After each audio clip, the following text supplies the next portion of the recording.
These are PE games explained way too fast! Builders and Bulldozers, it's a classic. What you do is you pick two groups of people to go against each other. I usually pick boys and girls.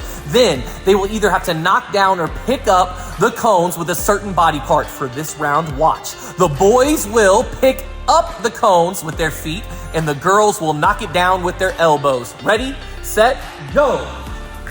You give them a certain time period, a certain time frame, and then you count them down. 5, 4, 3, 2, 1. No more, step out. Then you count up whoever wins, you congratulate them. That's Builders and Bulldozers. Enjoy the game.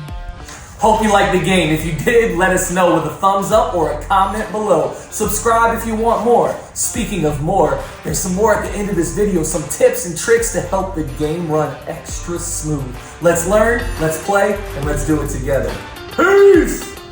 Builders and Bulldozers, tips and tricks. So I split them up in boys and girls. That way I can see if they're using the correct body part once their body part is assigned. Here's some different ways to assign it. You as the coach, you can assign what body part they use, their elbows, their knees, their head, their toe, their foot, their hand, whatever you would like.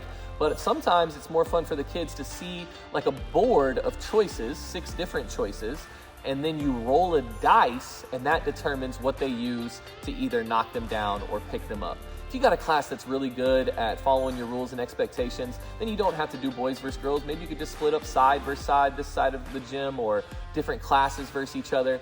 Timed rounds is really good. I do about 90 seconds.